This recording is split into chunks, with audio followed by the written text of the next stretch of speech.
Saludos a quienes nos pueden ver a través de estas pantallas. Mi nombre es José Alajé. En esta oportunidad nos encontramos con Marcindo Castro, quien es estudiante de Derecho de la Universidad Santa María. En esta ocasión les estaremos hablando sobre un tema muy interesante, el cual es la causa como requisito de la existencia del contrato. Marcindo, bienvenido. Bueno, muchas gracias, doctor José Alajé, y por supuesto saludo a las personas que se conectan a través del canal.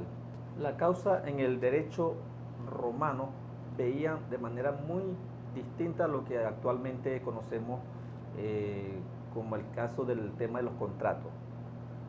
Ellos manejaban un principio de que con el simple pacto no producía obligaciones. Veía la causa como cumplimiento de formalidades. Por supuesto, los principales contratos que conocemos de esa época eran tres. Primero, la pronunciación de palabras. Con eso se formalizaba el contrato, con la pronunciación. En el caso de los escritos, con el simple escrito ya se formalizaba el contrato. Y por último, con la entrega de la cosa, se formalizaba el contrato reales. Doctor, ¿y los canónicos cómo veían el tema de la causa?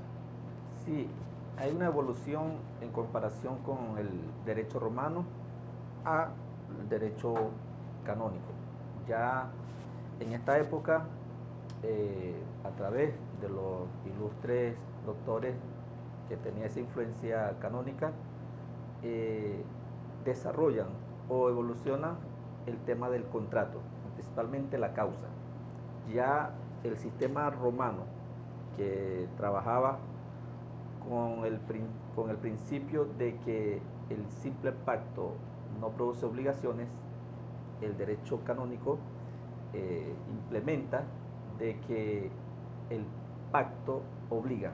Entonces, ¿cómo trabajaron para que ese sistema tuviera auge en esa época?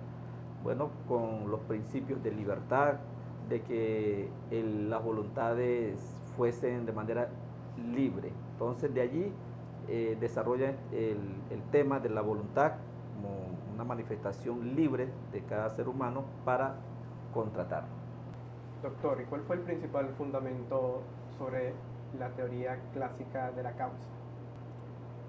Con el doctor Domack y sus seguidores eh, crearon o trabajaron como la base principal de esta teoría, y también es un punto distintivo de esta obra, ¿no?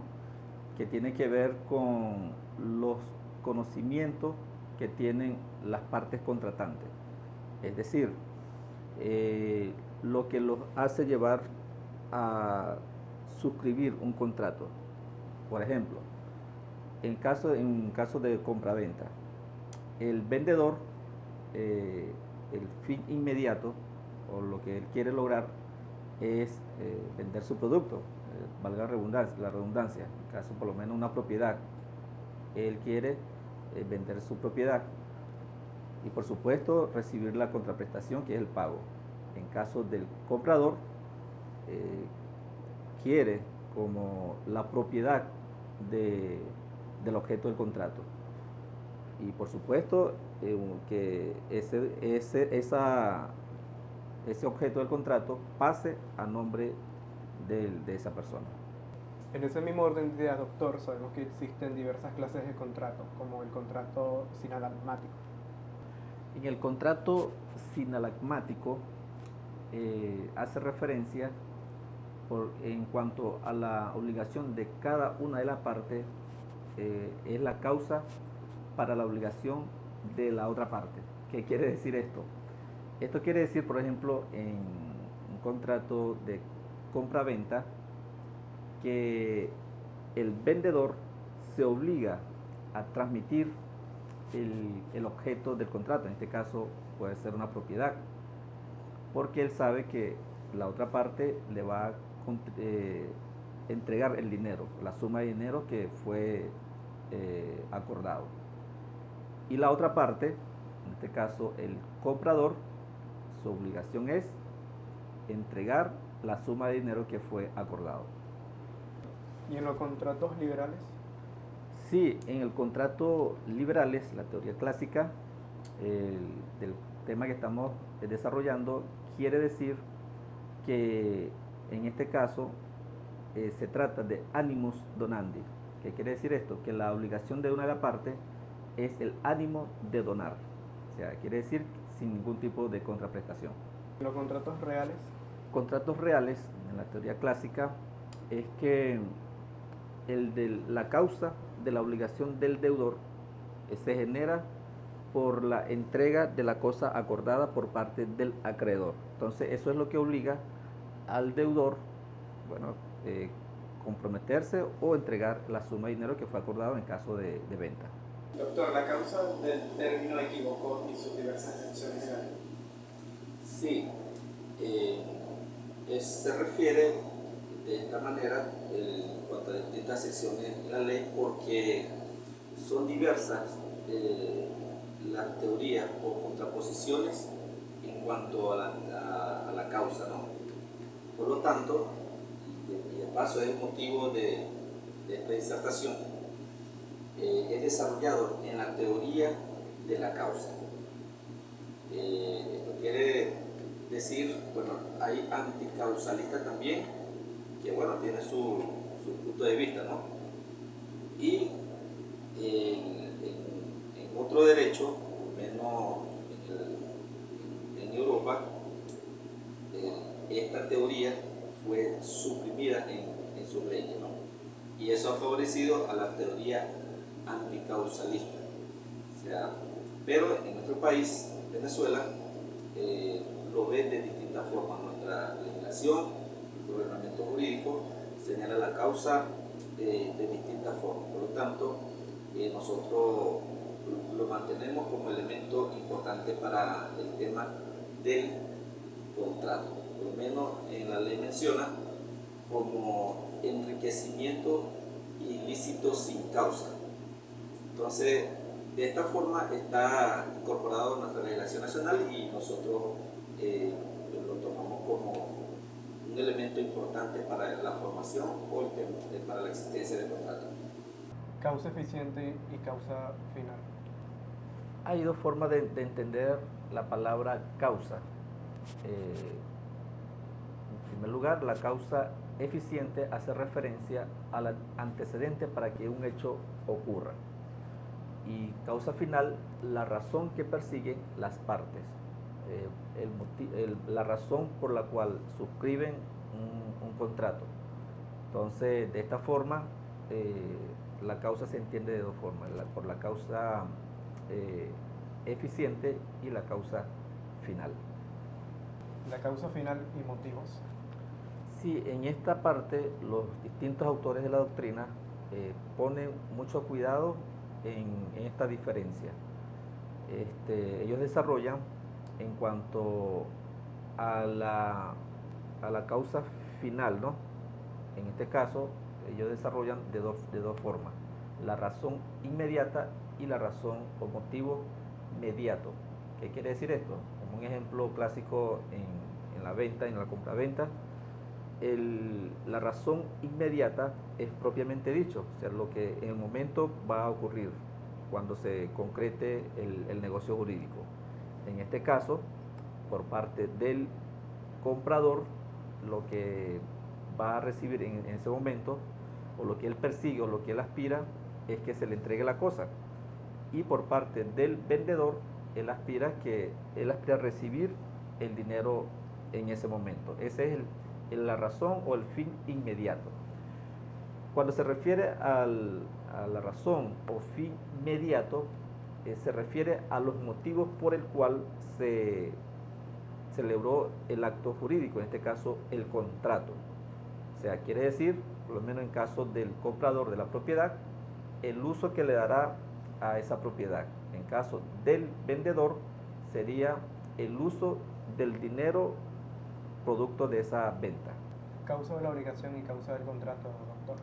Sí, en este caso la doctrina tiene un sumo cuidado al hacer la diferencia entre la causa de la obligación y la causa del contrato.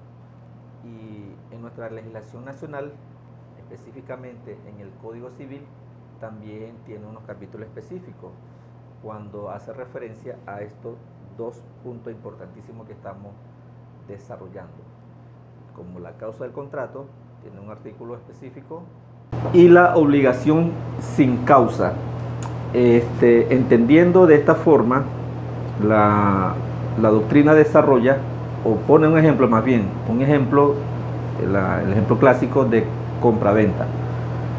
Cuando se hace referencia a este punto, en un contrato de compraventa se refiere a que el comprador, lo que él espera de ese negocio jurídico es la entrega inmediata de la cosa que es objeto del contrato, y la otra parte, que es el vendedor, que es el recibir la suma de dinero acordado. Eso es en cuanto al primer tema.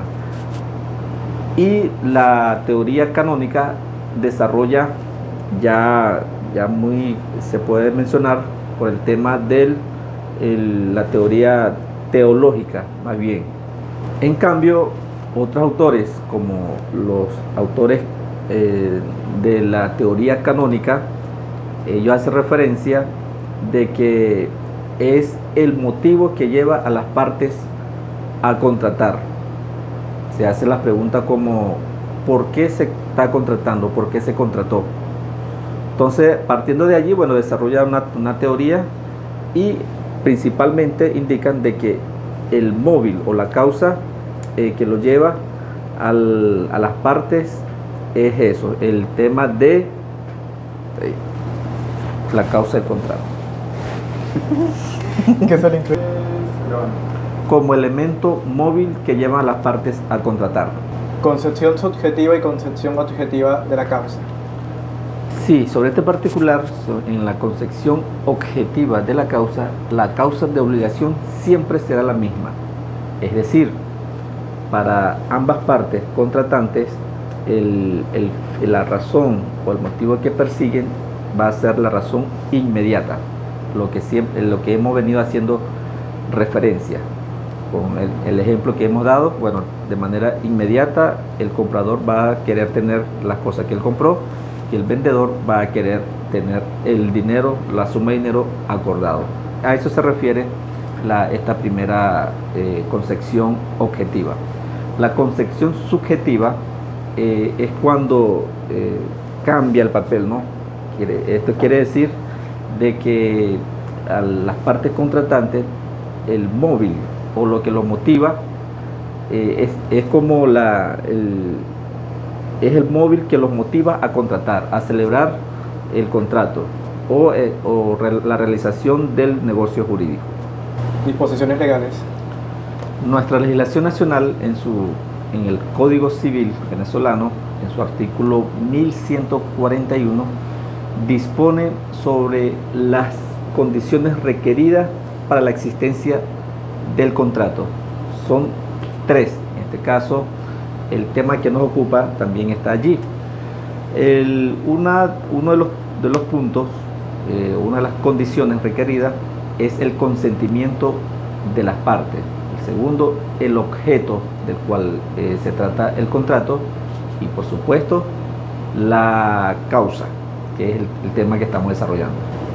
La causa lícita. De igual forma, nuestra legislación nacional desarrolla un capítulo completo en cuanto a la causa de los contratos. Específicamente en el artículo 1157 habla de la obligación sin causa.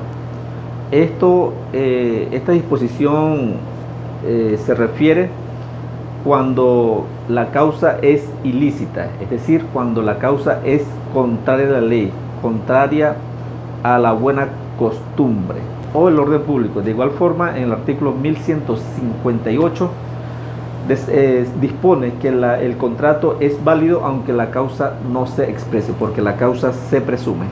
Y de esta forma terminamos esta disertación que trataba sobre la causa como requisito de la existencia del contrato. Muchas gracias a todos.